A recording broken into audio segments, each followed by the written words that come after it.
Kuna wakati unajua kuna maandiko, masomo mengine ukiona umefundisha kanisa zima wameelewa, ujue ni chakula chepesi. Lakini somo gumu huwa linachoma. Watu wanaanza kujiuliza, nani awezaje kuliishi neno, maana ni gumu. Lakini Yesu anaendelea kusimamia pale pale, asema mtaonaje mwana wa Adamu mtakapokuwa na mwana na paa kwenda mbinguni? Je, nani kina Petro mnataka kuondoka? Pale ndo wanafunzi wasema twende kwa nani Bwana? Wewe ndo maneno ya uzima. Kwa kuna mafundisho mengine tutafundishana ambayo atakufanya uanze kuchunguza neno maandiko. Kwa hivi nimekaje? Mbona sijasikia? Lakini ndio neno la Bwana. Tuwe na somo linaitwa ubatizo wa moto. Ubatizo wa nini? Wa moto. Asante Mtakatifu Bwana uliyemwezesha. Bwana sema nasi, ulikana mfalme wetu, Mungu wa Ibrahimu, Isaka na Yakobo. Njoo ufafanue maandiko yako, sisi hatuwezi. Tunaomba Roho wako atuongoze, akaweke mihuri katika neno lako, ili tukapate kufahamu. Kwa uweza wako Bwana niongoze. Amina. Ubatizo wa moto si jambo geni masikioni mwako, kibiblia lipo. Lakini utakuwa unajiuliza wanabatizaje? Haleluya!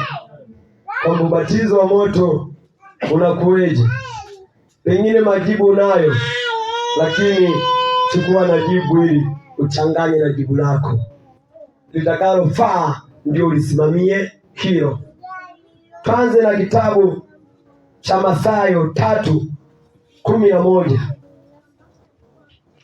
Mathayo takatifu sura ya 3 ule mstari wa 11.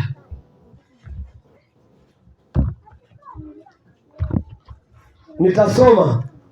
Kweli mimi nawabatiza kwa maji kwa ajili ya toba, bali yeye ajaye nyuma yangu ana nguvu kuliko mimi, wala sistahili hata kuvichukua viatu vyake. Yeye atawabatiza kwa Roho Mtakatifu na kwa moto. Haleluya! Huyu ni Yohana Mbatizaji.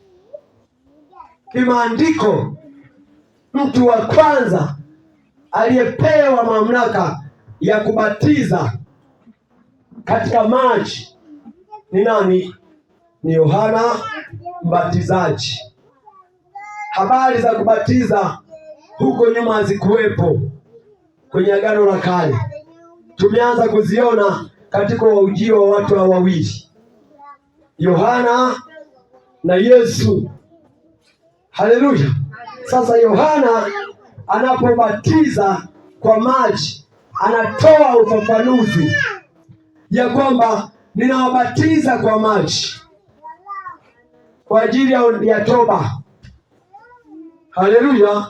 Lakini nyuma yangu uko ubatizo mwingine unakuja, ambao atawabatiza Kristo kwa Roho Mtakatifu na kwa moto.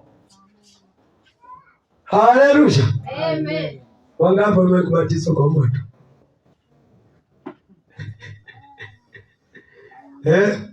Mamuti, ulipoamini ulibatizwa kwa moto. Kwa nini kwa moto hujabatiza? Tutaangalia, uwe makini. Haleluya! Sasa Yohana alipozungumza hivyo 11, tusome na 12 huku tukitafakari hilo andiko. 12 anasema, ambaye pepeto lake li mkononi mwake, naye atausafisha sana uwanda wake na kuikusanya ngano yake ghalani, bali makapi atateketeza moto usiozimika. Haleluya! Ametoa sifa ya Kristo, ya kwamba Kristo anabatiza kwa Roho Mtakatifu, alafu kwa nini? Kwa moto.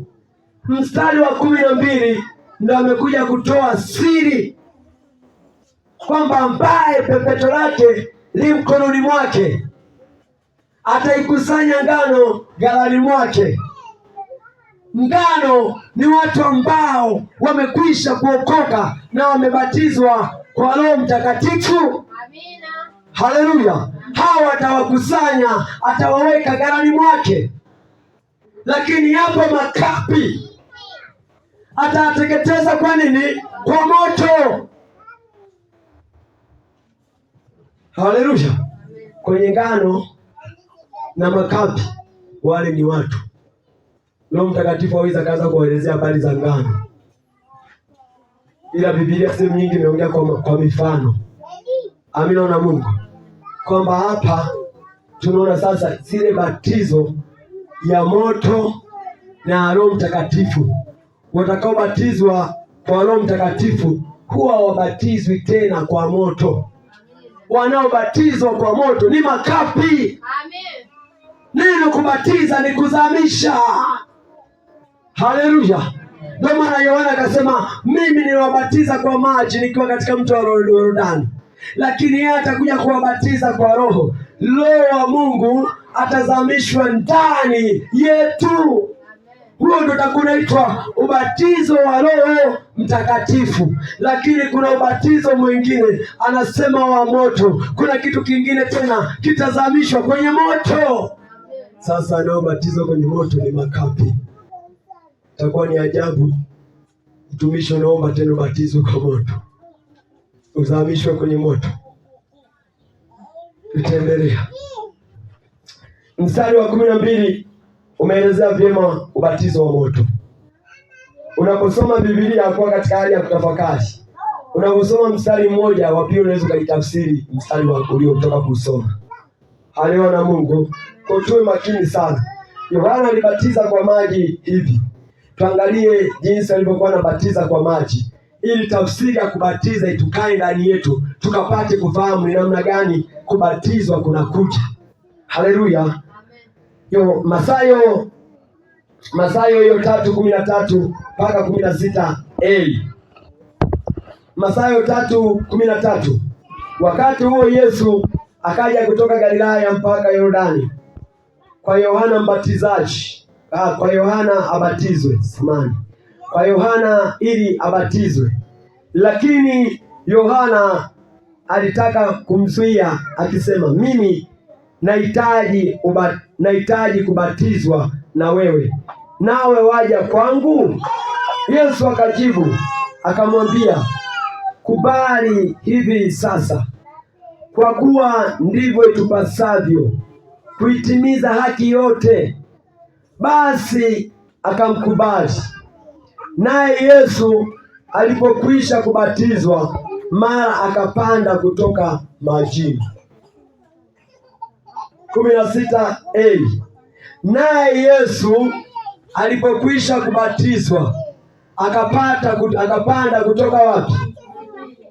Akapanda kutoka kwenye jaki, kwenye maji. Ina maana alikuwa ni mengi. Kwa ubatizo wa maji wa kiBiblia ni wa maji mengi, kwa mujibu wa kitabu cha Mathayo 3:16. Ndipo nimesema habari za ubatizo aliyezileta katika maandiko ni Yohana. Ikiwa ulibatizwa nje na Yohana, wewe hujawahi kubatizwa kwa ubatizo wa kiBiblia. Asema Yesu alipokwisha kubatizwa na Yohana akatoka kutoka ndani ya maji, na maana alikuwa ndani. Unapobatizwa unakuwa ndani, akaibuka, ndo akawa anafanya nini? Akatoka. Ukiendelea kusoma ndipo njiwa, Roho wa Mungu kwa mfano wa njiwa akamshukia Yesu. Haleluya! Kwa kubatiza ni lazima ukapate kuzamishwa, na ishara ya kuzamishwa ni kwamba unashiriki mauti ya Kristo, unakufa na unafufuka pamoja naye. Haleluya, haleluya. Baada ya kuamini hapo, elewe vizuri, si ukaweka imani kwa ubatizo kama nikienda kubatizwa ndio naokoka, basi Yesu kufa kwake itakuwa ni bure. Ndio maana Maandiko amesema aaminie atafanya nini? Ina maana kuna muda ufundishwe, neno likuingie, likachuvye vitu ndani, likaharibu hali ya hewa ya ndani, ukaamini. Pengine unaweza kupokea hata Roho Mtakatifu bado hujabatizwa. Kuna maana Petro anawauliza mitume, ni nani anayezuia hao wasibatizwe na wamepokea Roho kama sisi? Haleluya. Unapokuwa unaamini, Mungu aweza akasubiria ubatizo ndio achilie Roho ndani yako. Pale unapoamini, Roho wa Mungu anaweza akakushukia na akakaa ndani yako. Kile unachoenda kubatizwa unadhihirisha kilichotokea ndani. Kubatiza sio kwamba mtu ameamini anatangaziwa Ijumaa kwenda kubatizwa pasipo kufundishwa chochote. Ni kuwa nafsi. Nafsi haijui chochote, haijui maana ubatizo, haijui aliyeleta ubatizo ni nani. Imeamini tu. Unasema ondoa kitabu changu kwenye uzima, kwenye nini sijui, alafu Jumamosi anasema kubatizwa. Nafsi nyingi zimekufa na ziko kwenye Pentekosti.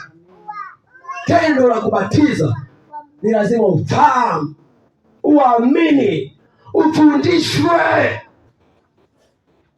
Wengine wewe ndio useme jamani, sasa mliponifundisha inatosha, twendeni mkanibatize. Ndivyo alivyosema yule towashi alipohubiriwa na Filipo, akasema maji yale pale, nini kitazuia mimi nisibatizwe? Filipo akasema ni wewe ukiamini. Amesema nimekwisha kuamini. Anaona kabisa ndani mwake ameacha uzinzi. Haleluya. Ameacha uchawi, ameacha pombe, yaani anaona moyoni mwake Roho kabisa amemshuhudia. Sasa yule ndio anaenda kushuhudia kanisa, jamani, mnaniona mimi naenda kubatizwa, yaani mimi ndio naenda kuzifia dhambi. Haleluya.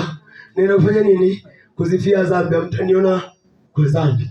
Sasa hizi ni ajabu. Wale waliobatiza, walioenda kushuhudia kufia dhambi, tunakuta tena dhambi zimefufuka.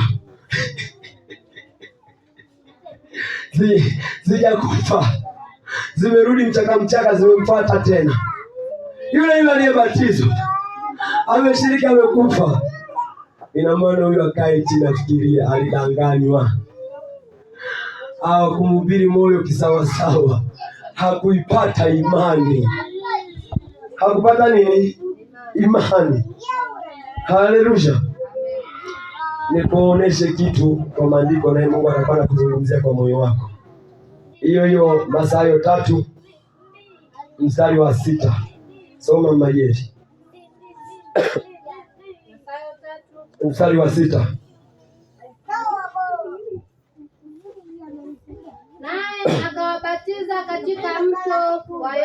Naye akawabatiza katika mto wa Yordani, huku wakiziungama dhambi zao. Yohana alikuwa tu ashiki mtu kwamba njoo nikubatize, anahakikisha umeungama dhambi. Ndio maana anasema zaeni matunda yatokanayo na toba. Matunda yatokanayo na toba unayajua. Ulikuwa ni mzinzi, umeacha uzinzi, tayari nguvu unayo, wewe ndio unakupeleka kubatiza. Kuziungama dhambi, tunaelewa kuungama dhambi ni kuzikiri mbele ya Kristo. Zamani walipokuwa wanaungama dhambi, walikuwa wanapochinja mbuzi, unaweka mikono juu ya mbuzi, wanasema nimezini, nimeiba, zile dhambi zinatoka zinaenda kwa mbuzi. Nimetukana, zile dhambi zinaenda kwa nani? Kwa mbuzi. Sasa yule mbuzi alikuwa anamwakilisha nani? Kristo. Unapoungama dhambi inabidi ungame kwa nani? Kwa mchungaji. Tena dhambi inamwogopa mchungaji, dhambi inamwogopa Kristo. Maandiko yanasema Mikaeli alipojaribu kushindana na Ibilisi juu ya mwili wa Musa, akasema damu ya Kristo ikukemee. Shetani ndipo akakimbia. Kemea shetani kwa ushirika wako, uone kama utatoka. Sema kwa jina la Pentekoste, toka. Haitoki. Hapo ndio itakuwa. Tumepewa jina moja tu duniani iwezao kufanya nini? Kutuokoa. Unaposhuhudiwa una dhambi, itabidi ukaitubu mbele ya Kristo, ukaiungame. Sasa hizi ni ajabu tukifundishwa. Kuna fundisho tunalo kama la mama makahaba Katoliki. Unajua Katoliki kwa Baba Mtakatifu ndio mnamwambia dhambi zenu, afu yeye anaenda kwa Mungu. Hizo ni pazia sasa. Pazia ile hekalu linakuwa limepasuka kweli. Mniweke hapa mniambiage mimi dhambi zenu, mimi ndio naenda kuombea. Mimi mwenyewe nina mwili, ninajaribiwa kama wewe. Haleluya. Unakuja kuniambia nini? Dhambi zako. Mimi itabidi nikuoneshe Kristo ili umfuate. Soma Yohana 1:36.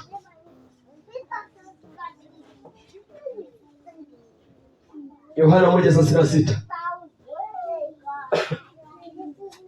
Changamka na wewe msomaji, sije nikasahau.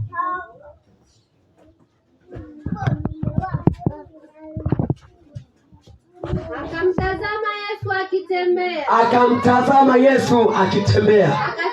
Akasema, tazama mwana kondoo wa Mungu.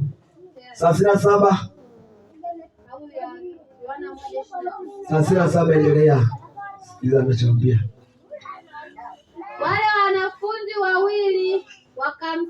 Wale wanafunzi wawili wakamsikia Yohana kinena, wakamfuata Yesu. Haleluya. Unaoneshwa mwana kondoo wa Mungu yule pale, na unaelewa kabisa kazi ya mwana kondoo ni kuichukua dhambi ya nini? Ya ulimwengu. Ndivyo ilivyozungumziwa. Sasa soma 29. 1:29. Yohana 1:29. Siku ya pili yake akamwona Yesu anakuja kwake, akasema, tazama mwana kondoo wa Mungu aichukuae dhambi ya ulimwengu. Mtu anakuonesha anaichukua dhambi ya ulimwengu, na wewe una dhambi, unaendelea kumuuliza maswali yule, sio unamkimbilia yule. Na maandiko yanasema waliposikia wakaanza kumfuata Yesu. Yesu akawageukia, mnatafuta nini? Wakasema, Bwana unakaa wapi? Akasema, twende ninakokaa. Walipofika huko ndio wanaanza kuhojiana, tumeambiwa na Yohana wewe unachukua dhambi. Sisi ndio wazinzi. Ndio mnaanza kumwambia sasa dhambi zenu. Mimi unaniona hivi, nimezini na mtiti mke wangu. Dhambi inaanza kuaibika. Haleluya. Haleluya. Amen. Lakini siku ni ubatizo wa moto. Tulikuwa tunazungumzia kifupi ubatizo wa nini? Wa maji. Ubatizo wa maji kibibilia sio wa kunyunyuzia. Maandiko yanasema Yesu alipobatizwa akatoka ndani ya mto. Haleluya. Alipotoka ndani ya mto akawa ametimiza haki yote, akaanza huduma. Yesu ndiye mwenye mamlaka ya kubatiza watu kwa moto. Amina na Mungu. Na Yohana ndo alivyosema, akasema yeye aje nyuma yangu ana batizo mbili. Atabatiza watu kwa roho, hapo atabatiza watu kwa nini? Kwa moto. Usije ukaanza kumuomba Roho akubatize eti kwa moto. Roho amepewa mamlaka ya kushuhudia watu dhambi zao. Roho Mtakatifu ana maandiko aliposhuhudia atabatiza mtu. Ubatizo wa Roho unajitegemea na wa moto unajitegemea. Tutaangalia saa hizi wa moto, siku nyingine tutaangalia wa Roho. Ufunuo wa Yohana 21 mstari wa 8.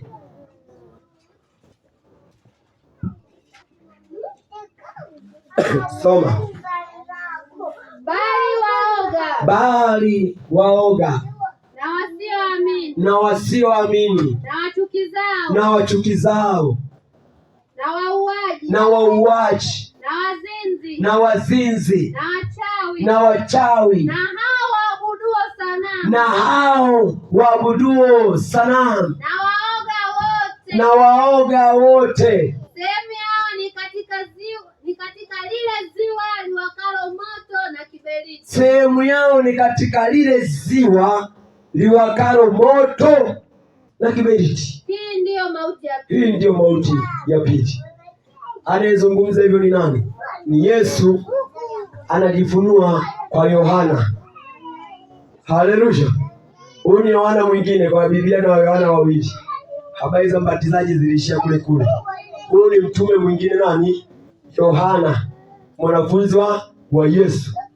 Anamwambia kwamba wanaotenda maovu, wazinzi, waoga, wauaji, waongo, wote maapao ni katika ziwa liwakalo moto. Tumesema kubatiza ni nini? Ni kuzamisha. Kwa katika lile ziwa la maji, yanaondolewa maji, yanawekwa moto, unaenda unazamishwa. Hapo ndio umebatizwa kwa moto, umezamishwa kwa ziwa la moto. Ndio inakuja ule mstari wa Mathayo 3:12, asema pepeto lake li mkononi mwake, ataichukua ngano ghalani mwake, makapi atayaweka pembeni, atayaweka kwa ziwa la moto. Lakini pale kwa amezungumzia habari za kubatiza kwa Roho na kwa moto. Sasa hapo ndipo naanza kujiuliza, wewe ni ngano halisi au ni makapi? Haleluya! Kila mtu angalia, ajiulize, wewe ni ngano au ni mfano wa ngano? Tukikumini unalia pufu. Leo lima karanga wanaelewa. Kuna karanga ukizing'oa ukiminya imo. Nyingine inaonekana ni karanga kabisa, lakini ukimenya utaka ule hapo inalia pufu. Hiyo kizinyenyua hizi zote zinaonekana ni nini? Ni karanga. Tulivyokaa humu wote tunaonekana nini? Ni watumishi. Lakini wakati wa kugawa ngano na makapi unakuja. Chekecho ipo, chekeche utachekechwa. Haleluya! Chepesi kitadondoka, kizito kitang'ang'ania kwenye chekeche.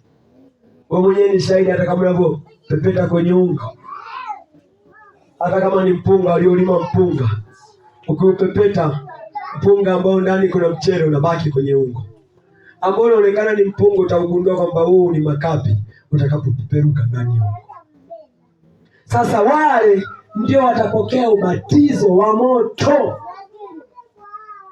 Sasa hizi duniani tunasema mimi sitaki batizo zozote, lakini duniani tuna batizo hizi mbili: batizo ya Roho Mtakatifu na batizo ya moto. Batizo ya moto wa moyo wa Mungu ni jehanamu. Kama unabisha mtu aliyebatizwa na amina na Roho Mtakatifu, asimama anieleza alibatizwaje ubatizo wa Roho wa moto.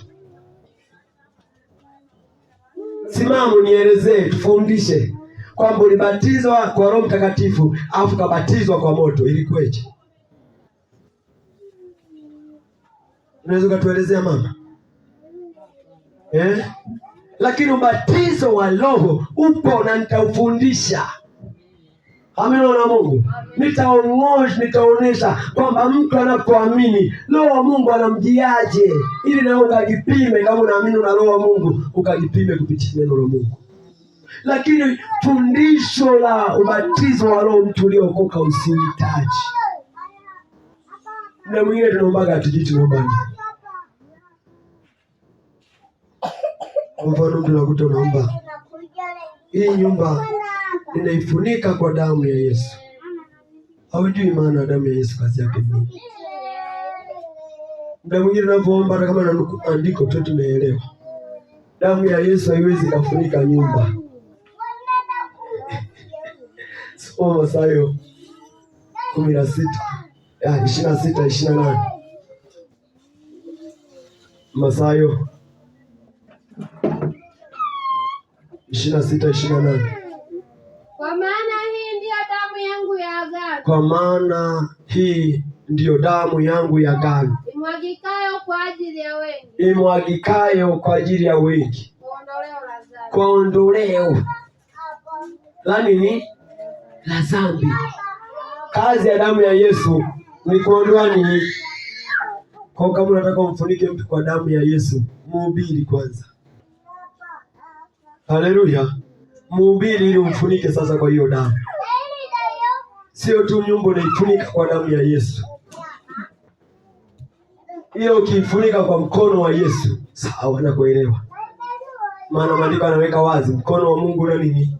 Una nguvu. Haujapungua. Unasaidia wasiojiweza. Haleluya. Nilikuwa tunadokeza. Hoja tunaendelea kwenye ubatizo wa moto. Kwa tunaona Yesu anamwambia Yohana katika Ufunuo kwamba wanaotenda haya wataitwa ni makapi. Mapao ni katika ziwa mto Yordani tuliona unabatiza watu uondolewe dhambi. Lakini ziwa la moto tutaona linabatiza watu kwenye dhambi.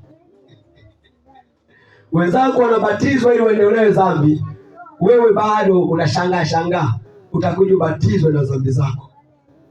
Yaani zile dhambi ambazo zimeshindwa kuondolewa huku zitabatizwa tena. Sasa huko ni kulia na kusaga meno. Heri ung'ang'ane, heri unyenyekee, upate ubatizo wa Roho. Amina na Mungu. Ili usije kukumbana na adhabu ya kubatizwa kwenye ziwa la moto. Na Mungu si dhalimu, si muongo. Analolisema litatimia. Kama unangoja litimie, kaa subiria. Kuna wengine ni wabishi, sema haiwezekani, ngoja tutaona. Sasa unapoona kati naenda umehusika, utaoneje? Unaona kati naenda upo kuogelea kwenye ziwa, hapo unajutia. Hapo utakuwa unafanya nini? Angalia Ufunuo 20:12.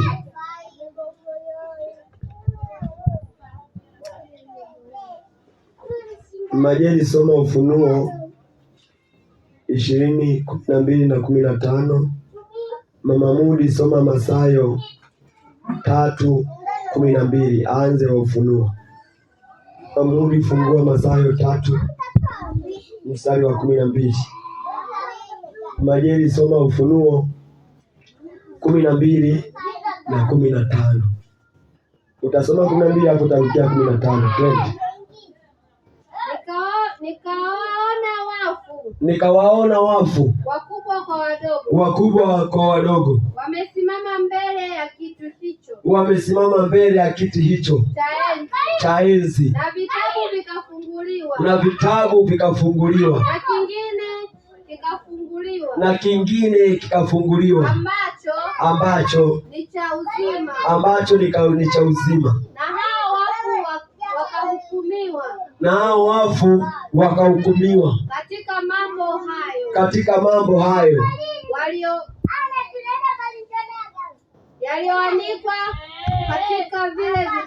yaliyoandikwa katika vile vitabu, sawa sawa na matendo yao. 15. Na iwapo mtu yeyote hakuonekana ameandikwa katika kitabu cha uzima, alitupwa katika lile ziwa la moto. Soma 12 nasema, ambaye pepeto lake li mkononi mwake, naye atausafisha sana uwanda wake, na kuikusanya ngano yake ghalani, bali makapi atayateketeza kwa moto usiozima. Amina. Huyu ni Yohana Mbatizaji. Huyu huku ni Yohana mtume. Haleluya. Huyu amesema ataikusanya ngano, alafu makapi atayaweka pembeni, ili akafanye nini? Yakachomwe moto. Ufunuo 20:12 tunaona wafu wakubwa kwa wadogo wamefufuliwa, wamekaa mbele ya kiti cha enzi. Sio wamekalia, yani wamesimama mbele ya kiti cha enzi. Haleluya. Vinafunuliwa vitabu. Mungu yuko na vitabu, ndio. Vinafunuliwa nini? Vitabu viwili, kitabu cha matendo na kitabu cha nini? Cha uzima.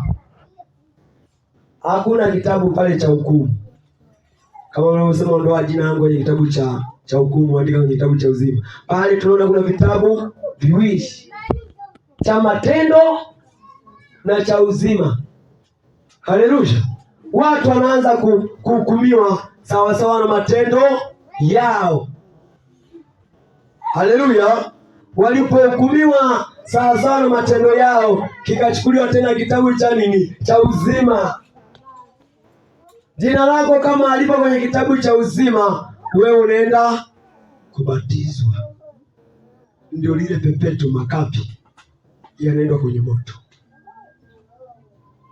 Anayetoa amri ya kubatiza mtu aende kwenye moto ni nani? Ni Yesu. Aliyetabiriwa ambaye atabatiza kwa Roho na kwa moto ni nani? Ni Yesu. Haleluya. Ni nani? Ni Yesu.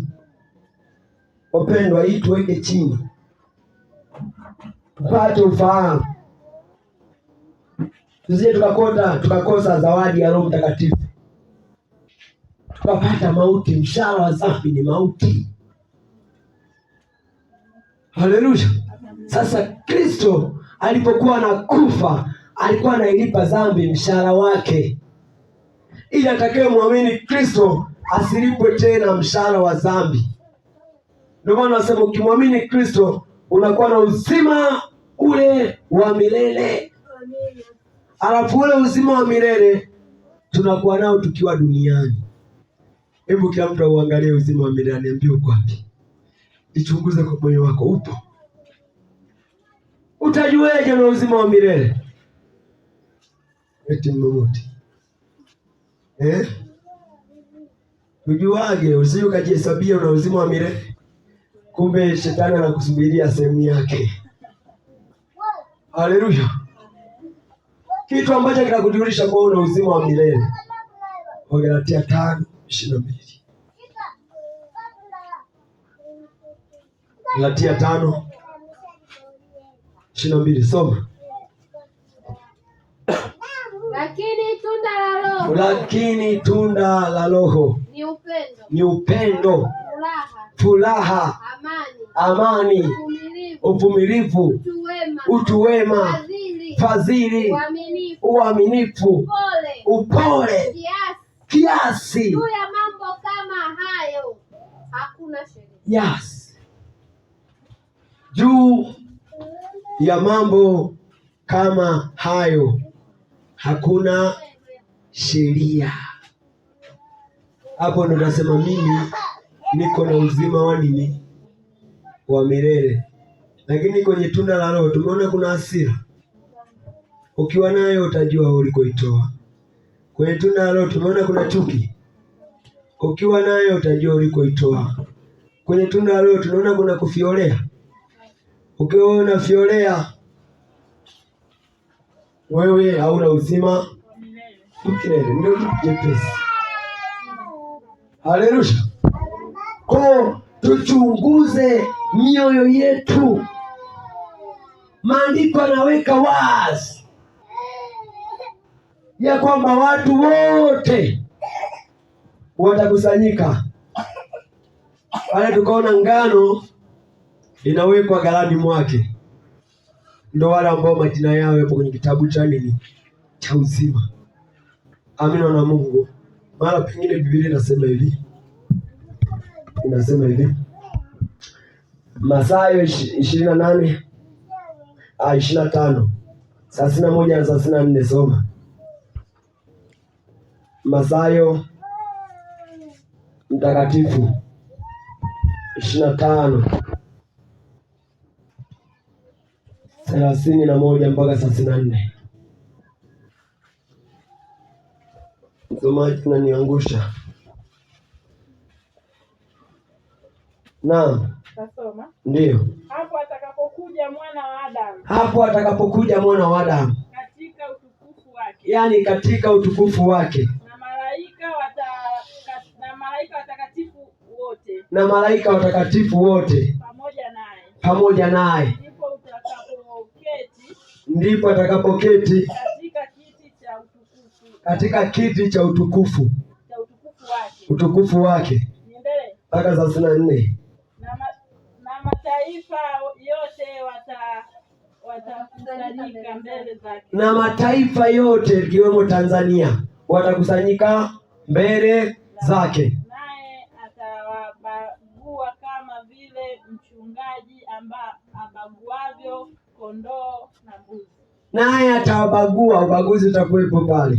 Atawabagua kama vile mchungaji anavyobagua mbuzi, anaziweka huku, kondoo anaziweka huku.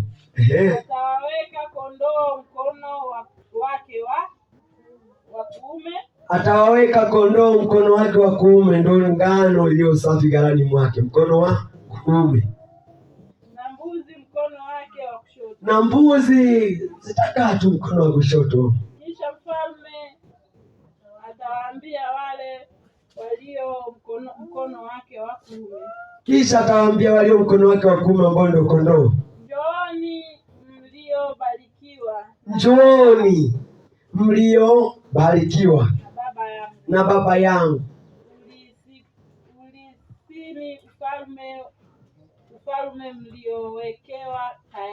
Ulisini ufalme mliowekewa tayari. Tangu kuumbwa kwa misingi ya ulimwengu. Hapo sikiliza vizuri.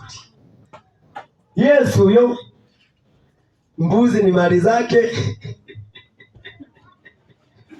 na kondoo ni mali zake. Si ndivyo mchungaji anapokuwa? Wale Wasukuma anapoziweka mbuzi huku na huku, si zote zinakuwa ni mali zake. Kwa mbuzi ni mali ya Bwana, kondoo ni mali ya Bwana. Lakini kilichomfanya yule aitwe mbuzi ni ugumu wa moyo wake.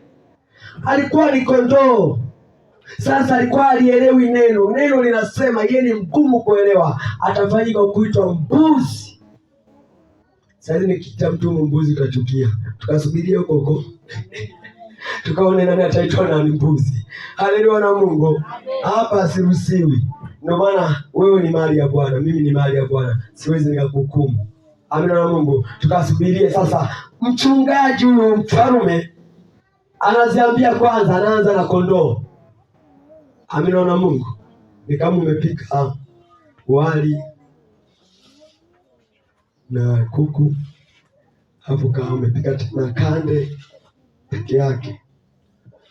Kwanza kula utaanza sina wali. Ukishiba utasema hizi kande nakulaga baadaye zitachicha utazimwaga. Haleluya. Sasa anasema enyi mliobarikiwa na Baba yangu, sogeni hapa muulisi ufalme. Anasema njoeni muulisi ufalme. Sasa tuangalie mbuzi nasemaje. Soma 41. Ulisha 34. Luka soma 41. 41 nasemaje? Sikiliza mbuzi.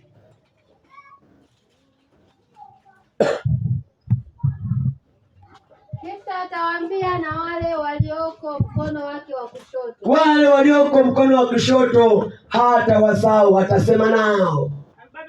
Ondokeni kwangu mliolaaniwa. Ondokeni kwangu mliolaaniwa. Mwende katika moto wa milele. Mwende katika moto. Yohana alisema mwenye mamlaka kupeleka kubatiza mtu motoni ni nani? Ni Yesu. Kubatiza nilisema nini? Kuzamisha. Sasa mwende kwenye ziwa. Kwenye ziwa ukikanyaga hivyo utakuwa unaelea. Ina maana unaenda kuzama. Si ndio? Hapo nasema kuna kakauli nataka mkasikie. Rudia kuisoma. Kisha atawaambia na wale walioko mkono wake wa kushoto. Walioko mkono wa kushoto, ondokeni hapo hapo. Duniani Yesu Kristo wenye dhambi alisema njooni kwangu msumbukao na kulemewa na nini? Na mizigo, nami nitafanya nini? Nitawapumzisha, mtapata raha nafsini mwenu. Huyo Yesu kuna wakati atawaambia wale ondokeni. Asemi vile sogea huko, toka. Haleluya. Kuna wakati wametazamiwa kwenda kuambiwa toka. Toka tunaiambiaga mbwa. Unaona mkeo anakuambia toka, yuko na mizarau mingi sana. Au mmeo anakuambia toka, yuko na mizarau mingi sana. Kwa wakati ambapo tukifanyika kuwa mbuzi, hatutakuwa na neno tena la kuambiwa la faraja. Au utaambiwa bila, hebu sogea huko, wenzako wapiambia toka hapa, nenda kwenye ziwa la moto. Mungu anapomlea mtu bado haelewi, anapoenda kumbatiza katika ziwa la moto, usije ukajua kwamba atakuwa na maneno mazuri ya kufariji. Pale utakuwa na niatui. Sasa sijui atakuwa migeukia kwa wengine, lakini Mungu hana aibu. Atakwambia toka, macho. Alafu wale kondoo anasema njoeni kwangu mliobarikiwa. Njoeni. Maneno safi. Hata kama ulikuwa na hasira, wenzao wanakuita kwenye njoo bile, njoo. Unaenda, umeitwa. Haleluya. Lakini umefika kwangu na kwambia toka. Hata siku nyingine nikikuita tutakuwa na wasiwasi kuja. Kwamba huyu Bwana mkali. Sasa Mungu hana budi, itabidi awe mkali. Maana tumeukataa ubatizo wa Roho. Na maandiko yameweka wazi, asiyekuwa na Roho ya Mungu si mali yake. Ndio maana imetupasa ukiwa unakemea dhambi unahubiri ukweli ambao wana Roho ya Mungu, si wa Mungu. Hata wakitoka watoke. Mtu hataki kufuata Kristo, unaendelea kubembeleza, kutakuwa kuna namna unanufaika kupitia huyo mtu. Kuna namna anakulisha. Haleluya. Maana hapo usipoambiwa toka kule, utaambiwa tu kule, watu wataambiwa toka. Neno toka lina makali yake. Yaani hapo ina maana mna tena kubembeleza. Tena mbuzi hazitauji chochote.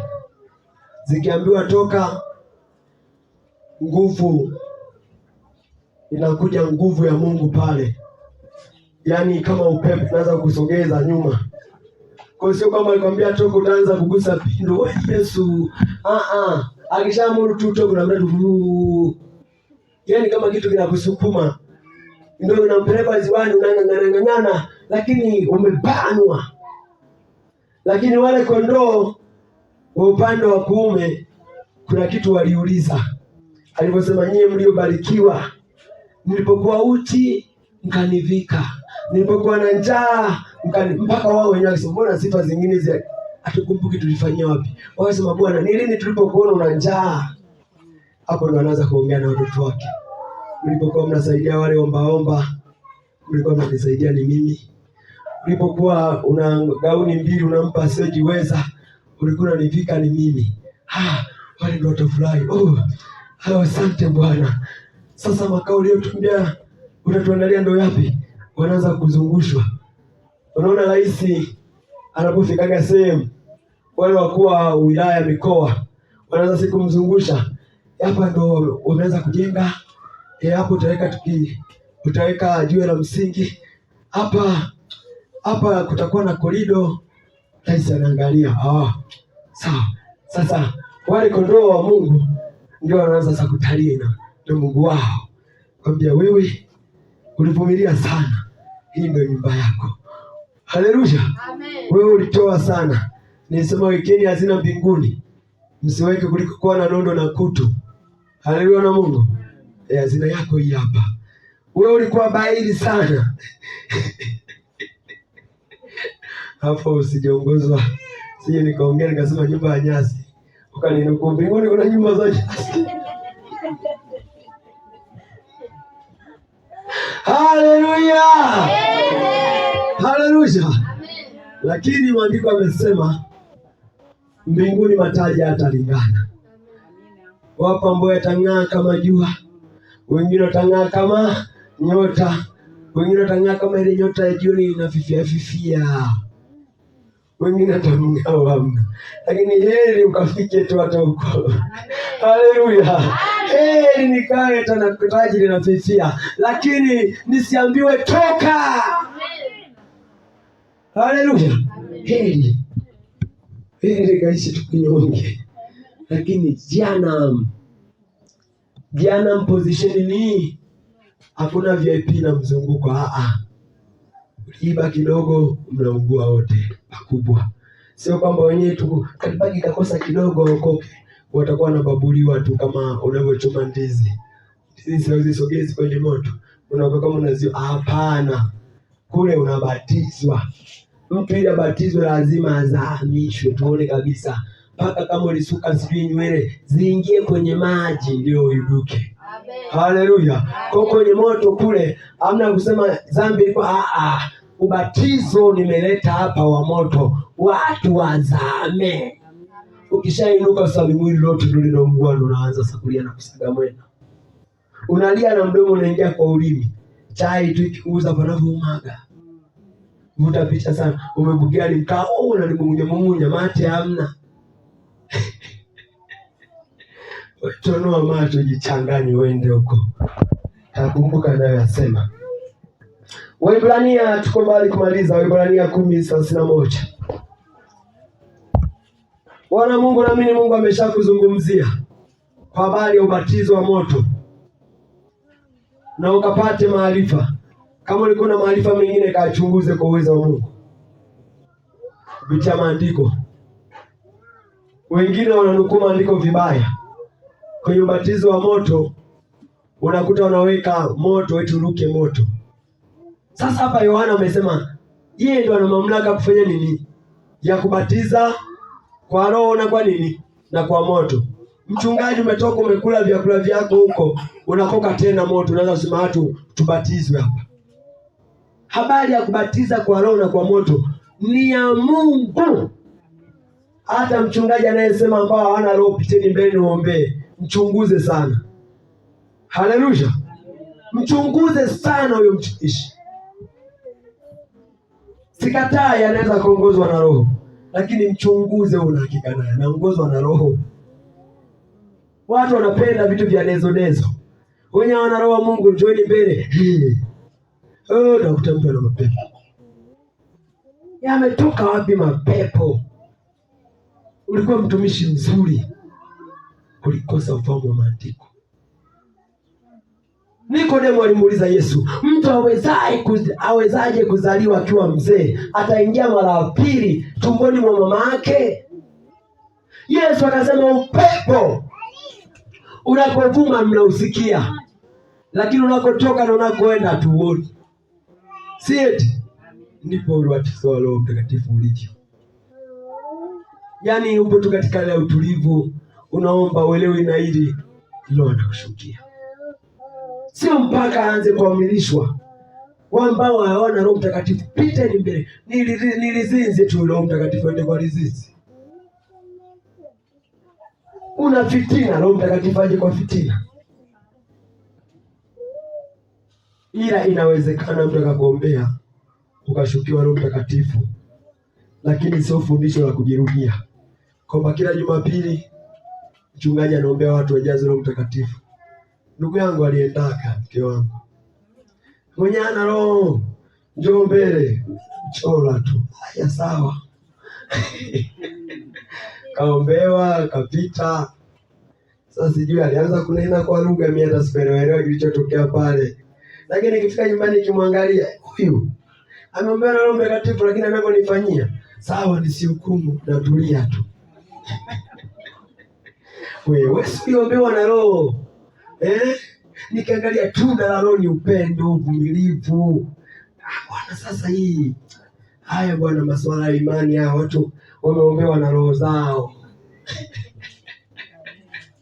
Nikanyamaza, sikusema, ndo nasema leo. Lakini yeye mwenyewe katika fundisho akakiri, mimi sijawahi kuokoka. Sasa wewe siku uliombewaga na Roho Mtakatifu akakushukia? Mimi hapana. Haleluya, amen. Roho wa Mungu anamshukia mtu ambaye amepata maarifa ya kimungu, amepata uelewa wa neno, na akaliishi lile neno. Roho anachokuja kukifuata ndani yako ni neno tu, hiyo ulioishi. Uliambiwa usiibe, uibi, uzini, yaani ule uaminifu. Unakuta tu katika hali zitofahamu, upo kwenye maombi, upepo kabuma ukalishukia jumba yote, watu wote wakaanza kunena kwa dini mpya. Haleluya. Haikupita si Petro akasema sasa hizi naombea. Kuombewa tuombeage hapa. Sipende kuombewa. Amina na Mungu. Tuombeage hawa. Sipende tu mtu anatoka ni kuombea unakimbilia. Tuombeane niwe nyumbani nimwombe Mamudi kwa kwake. Hayo ndio maombi hata Paulo aliyaomba. Sema niombeeni, ile upo gerezani niombeeni. Unaona upo kunena habari za Kristo niombeeni ili niwe na ujasiri wa kunena neno la Mungu. Benya akasema niombeeni, sio kwamba kama amepiga magoti basi kila mtu na mkono wake, na hapana. Anaenda kuweka pale, hapana. Basi wangesingeandika kwa Timotheo kwamba uwe mwangalifu, usiwe mwepesi wa kuweka mtu mkono. Haleluya. Nisema kitabu gani? Soma sasa. Ni jambo la kutisha kuanguka katika mikono ya Mungu. Ni jambo la kutisha kuanguka mikononi mwa Mungu aliye hai. Wapendwa, ni jambo la kutisha kwa yeye ambaye alianza safari ya kwenda mbinguni akagairi. Kwa nini ni jambo la kutisha? Atapokea ubatizo wa moto. Haleluya. Atapokea ubatizo wa moto. Kuna watu hii dunia wanabatizwa batizo mbili. Walianza katika roho, Mungu akaachia roho wao. Walipokufuru, roho akaondoka. Kinachofuata ni ubatizo wa ziwa. Kwa ndio maana hili kanisa la Waebrania linahubiriwa limeshaokoka kwamba siwepo mtu akarudi nyuma. Ndio maana mtu anaporudi nyuma anahuzunika. Mtu anapoiacha kweli naumia. Sema hivi, huyu ajui kwamba ni jambo la kutisha kama nini. Yaani linatisha. Wao ashumu waandishi wanasema waliandikwa kwa uwezo wa nani? Wa Mungu. Mungu ndo ametuma hapa. Andikeni, ni jambo la yaani Mungu ameona inatisha. Huyo ni Mungu. Mimi je? Hii safari uwe mkweli. Ndio yako na iwe ndio. Kama unaona mambo ya dunia hujamaliza vizuri, bora uende kaamalizie Sasa sijui kama utakutana na neema huko. Hiyo ni swali lingine. Kamalizie. Paulo mwenyewe anasema kuna wengine nilimkabidhi shetani. Amina na Mungu.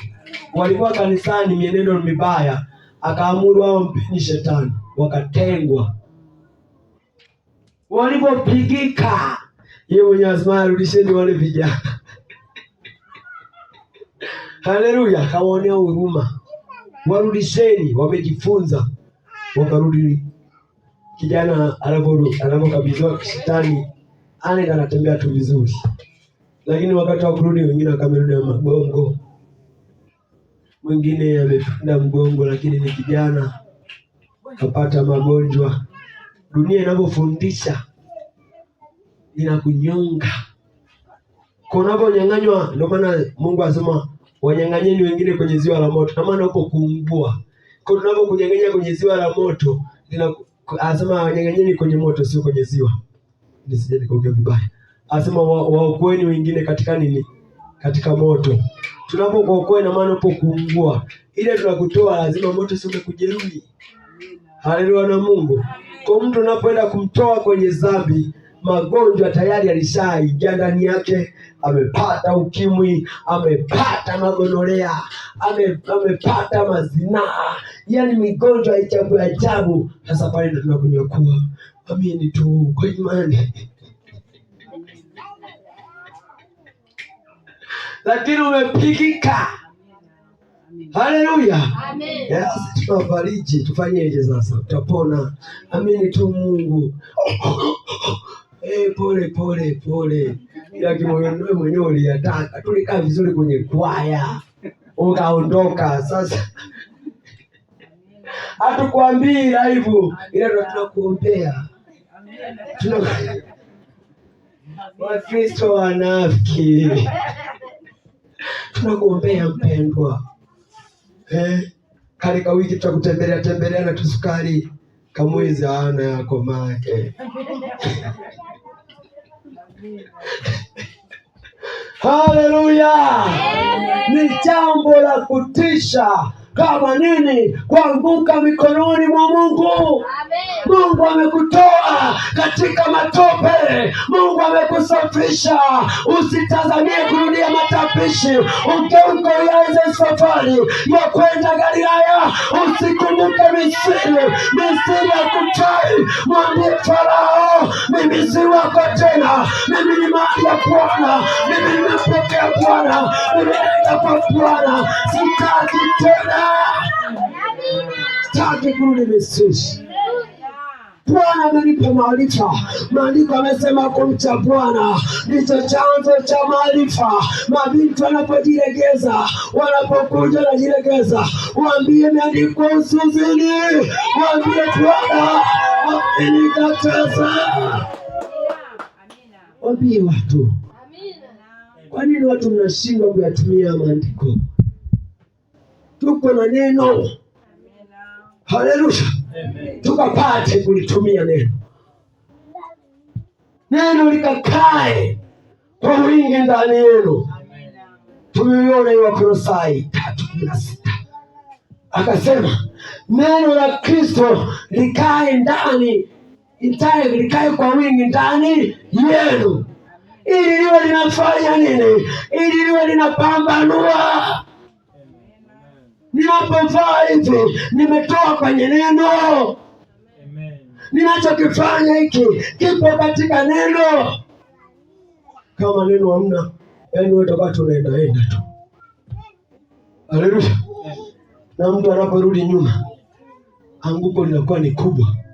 Kaangalia ile gari linalofeli breki. Linapopanda mlima, linanyosha njia, linaenda vizuri. Breki zikikata, kurudi nyuma. Kwenye miti, kwenye vichaka. Yaani mtu aliyerudi nyuma, kama alikuwa kanisani na zina kama mwanamke kamoja, ina maana akirudi nyuma si atahalalisha dhambi. Yaani itakuwa ni mimama mibibi anabeba. yani uwe ni kibinti libabu linakuja linapia kifuani kwako, yani limesharudi nyuma, yani iwe kwenye vichaka linapita, iwe kama ulikuwa unakunywa ni bia tu mita pitatu na papua, yani unakuwa lichafu.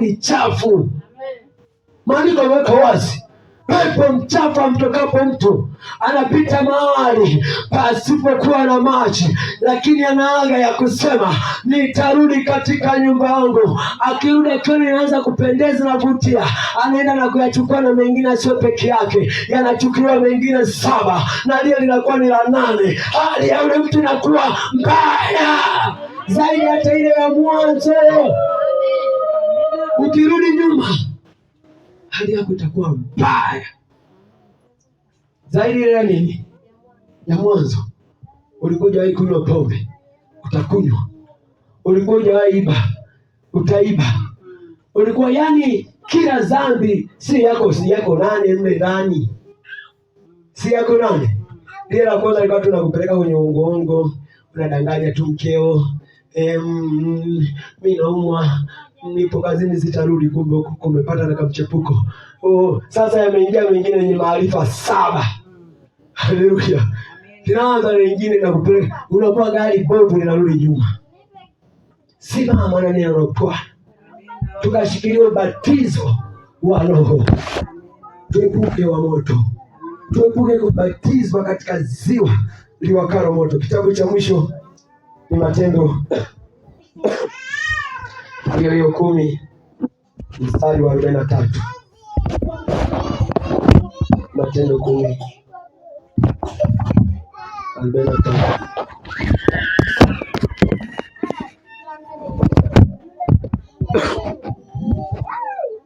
Soma.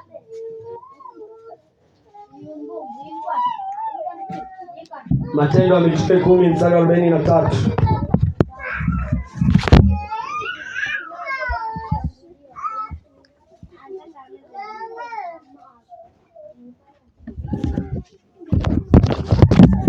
Maandiko yanahuzunisha, bwana mnaanza kuangalia vizuri.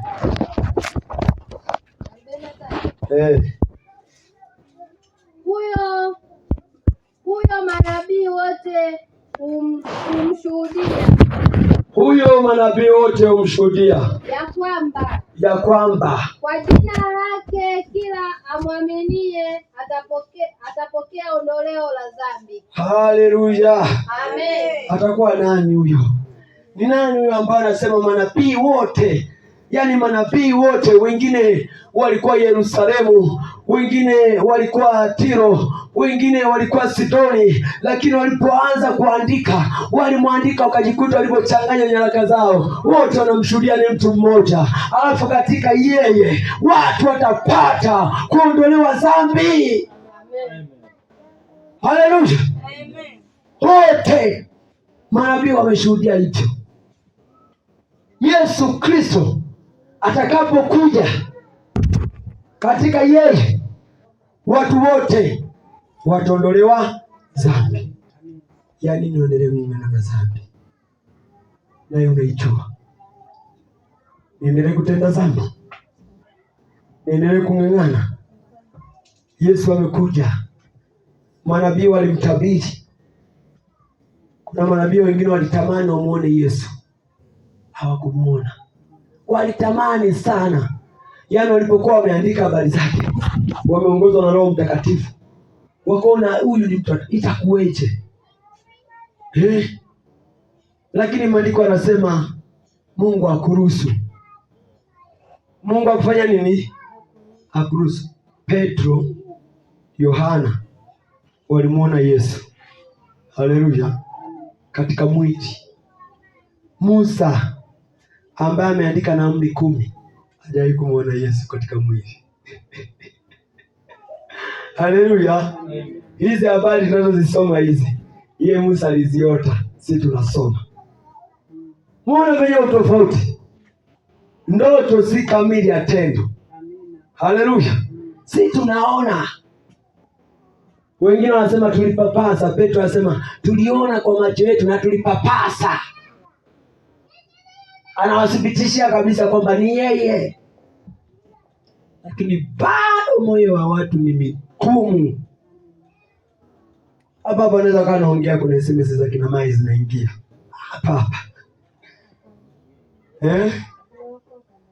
Sema umeokoka, kuokoka wanaokoka wote.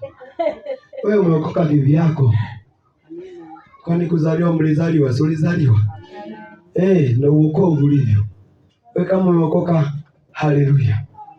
Lakini makemeo Mungu yanapokujia, badilika. Haleluya. Yaani hivi ninavyoongea hivi, huu ndio wokovu. Ukiashika, ukiyaishi, ndio wokovu. Na hapo ni mafaraka. Unaenda kuzamishiwa kwa ziwa. Unazamishwa kwa ziwa, maji yanaondolewa na yanamwaga moto. Unapoogelea kwenye ziwa la moto hadi kwapa zinaungua. Kwa hiyo inabidi ugande tu, usiogelee. Na unazama sasa. Ukizama ndio unaugua. Ukisema ulie, moto unaingia kwa meno. Unaponyanyua mkono jizibe hivi, kwapa zinaungua. Tuombe. Simameni. Unaweza Bwana, unaweza Bwana, unaweza Bwana, unaweza, unaweza, unaweza Bwana, unaweza Bwana, unaweza Bwana, unaweza. Haleluya, haleluya, amen. Haleluya, amen. Haleluya, amen. Haleluya. Una nguvu, una nguvu Bwana, una nguvu Bwana, una nguvu Bwana, una nguvu. Unatosha, unatosha Bwana, Unatosha Bwana, unatosha Bwana, unatosha. Kila mmoja akapate kuomba.